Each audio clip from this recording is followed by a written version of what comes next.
There's a hidden cost to being the first person in your family to build wealth that nobody warns you about until you're living it.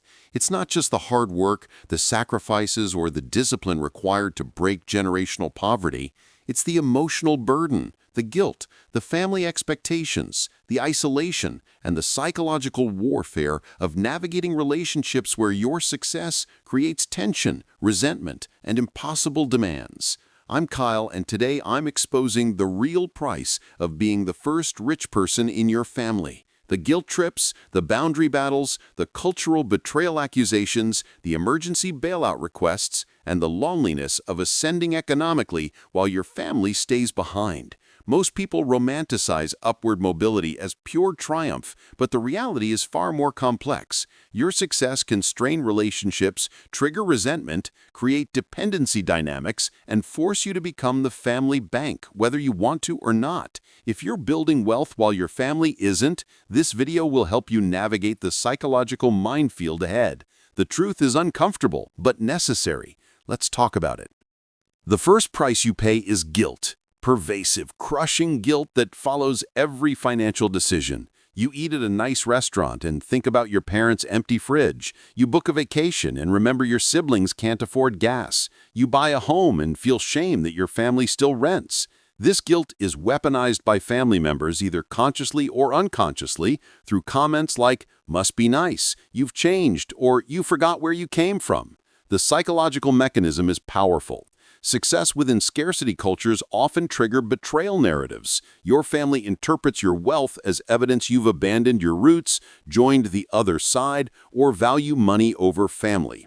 Research on first-generation wealth builders shows they experience significantly higher anxiety and depression than those from affluent backgrounds, primarily due to family relationship strain. The guilt trap keeps many people from building wealth aggressively. They self-sabotage or give money away to alleviate discomfort. Breaking free requires recognizing that your success doesn't cause your family's struggles. Systemic poverty, lack of education, and poor financial decisions do. You're not responsible for fixing generational poverty single-handedly, and guilt-driven financial decisions rarely produce positive outcomes. Once your family knows you have money, you become the emergency fund, the safety net, the bailout service, the family ATM. Car breaks down, you're called. Rent is late, you're expected to cover it. Medical bill arrives, you're the solution. The expectations escalate from occasional emergencies to routine subsidies, groceries, utility bills, debt payments, legal fees. What starts as helping family in crisis becomes financing their lifestyle indefinitely. The expectation trap operates on unspoken rules like family helps family, blood is thicker than water, we raised you, you owe us. Refusing requests trigger accusations of selfishness, greed, or betrayal.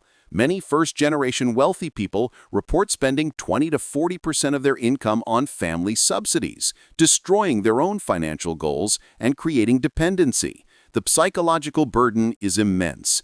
Every purchase for yourself feels selfish when family members are struggling. The trap tightens when you realize helping doesn't actually solve the problem. It enables poor financial behavior, removes consequences, and creates learned helplessness. But saying no risks family estrangement, which triggers guilt, restarting the cycle. Learning to set financial boundaries with family is one of the hardest skills for first-generation wealth builders. The challenge? Your family operates on communal resource-sharing norms. What's yours is ours. While wealth building requires individual resource control, what's mine is mine to allocate strategically. These conflicting frameworks create constant friction. Effective boundary setting requires 1. Establish clear rules early, define what you will and won't fund. 2. Create a family support budget. Allocate a fixed percentage for helping, 5 to 10%, and stick to it. 3. Prioritize teaching over giving. Offer financial education, budgeting help, and skill development instead of cash. 4. Distinguish emergency from lifestyle. Fund true crises, not regular expenses. And 5. Require accountability. If you help, require budget transparency and spending changes. The hardest part is enforcing consequences. When you refuse requests, family relationships may suffer temporarily or permanently. Some family members will cut contact rather than accept boundaries. This is painful but necessary. You cannot sacrifice your financial future to subsidize others' present consumption indefinitely. The boundary battle separates those who build lasting wealth from those who remain trapped in poverty despite earning more. Family resentment toward first-generation wealthy people is common and psychologically complex. Your success disrupts family narratives and hierarchies. If your parents identify as providers, your wealth threatens their role. If your siblings define themselves as equally capable, your success suggests otherwise. If your extended family bonds over shared struggle, your exit from struggle feels like abandonment.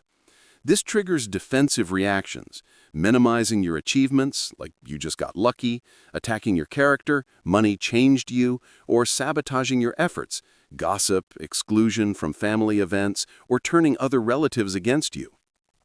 Research on upward mobility shows that 60 to 70% of first-generation wealthy people experience some degree of family resentment or relationship strain. The resentment often manifests as cultural betrayal accusations. You think you're better than us. You forgot your roots. You sold out. The psychological damage is real. Many successful people report feeling like imposters in both worlds, too different from their family, but not fully accepted in affluent circles. The resentment factor is unavoidable. The only solution is developing emotional resilience and accepting that some family members will never celebrate your success. One of the most manipulative family dynamics is the sacrifice narrative. Parents or relatives remind you constantly that they sacrificed for your success, implying you owe them financially. We worked multiple jobs so you could go to college. We went without so you could have opportunities. We gave up our dreams for you. These statements, whether true or exaggerated, create moral debt designed to extract financial compensation. The trap? You didn't ask to be born, and parents have legal and moral obligations to care for children. That's not a loan requiring repayment.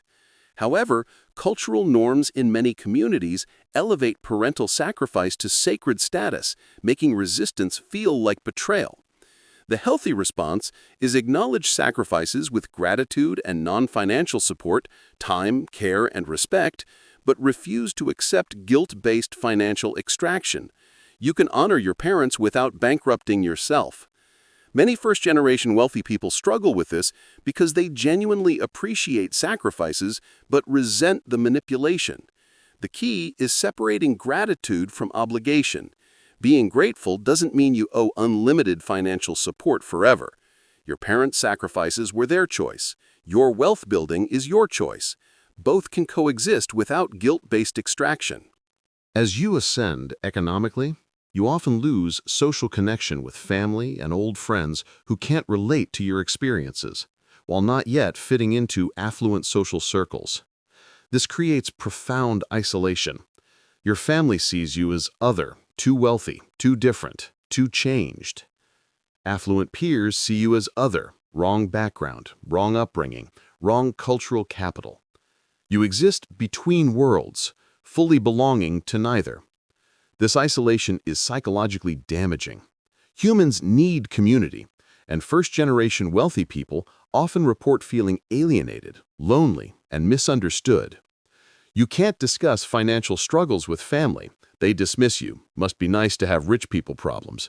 And you can't discuss family dynamics with affluent peers. They don't understand communal resource norms. The isolation factor drives many people to self-sabotage wealth building, to reconnect with family, or to overspend on luxury goods to signal belonging in affluent circles. The solution? Intentionally build community with other first-generation wealthy people who understand the unique psychological challenges. Seek therapy to process the grief of losing cultural identity while gaining economic mobility. Accept that temporary isolation is the price of transformation, but work actively to build new supportive relationships. Upward mobility triggers identity crisis. If you're no longer poor, who are you? If your family identity was built on shared struggle, what happens when you're no longer struggling? Many first-generation wealthy people report feeling like imposters in both worlds.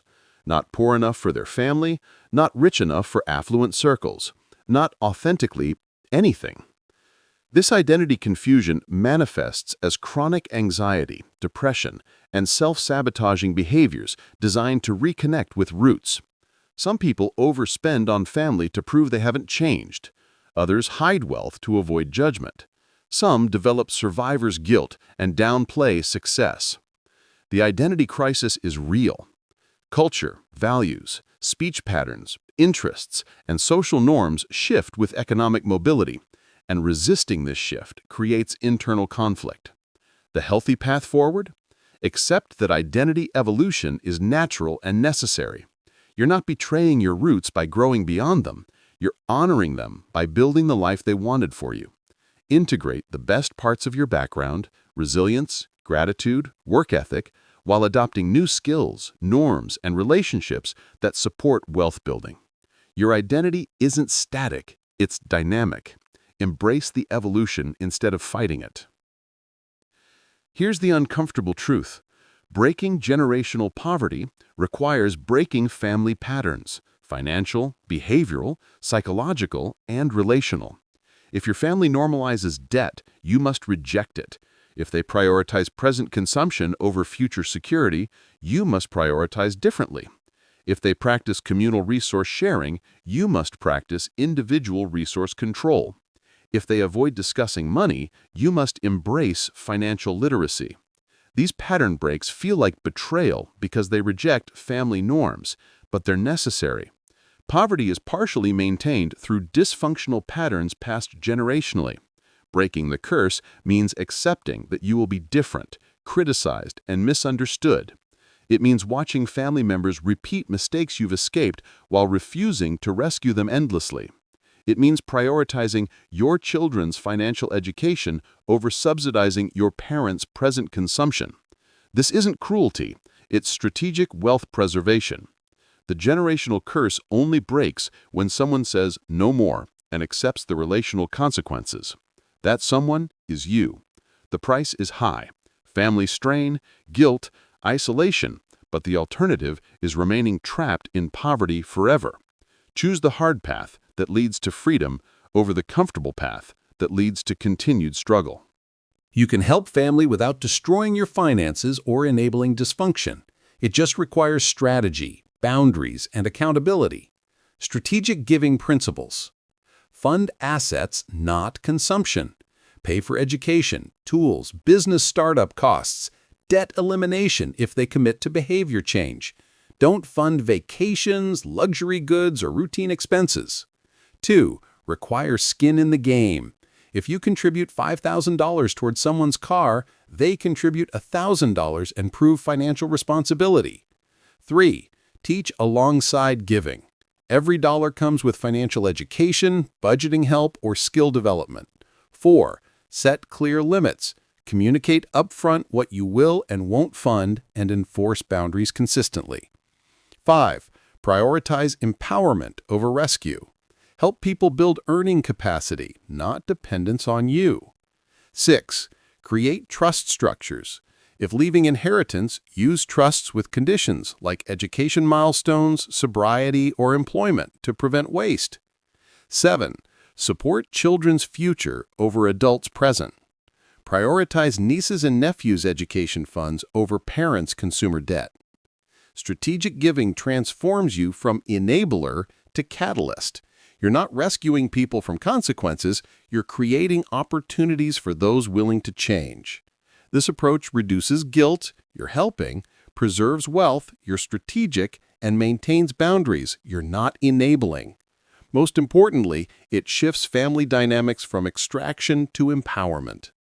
The final mindset shift for first-generation wealthy people. Think in generations, not years.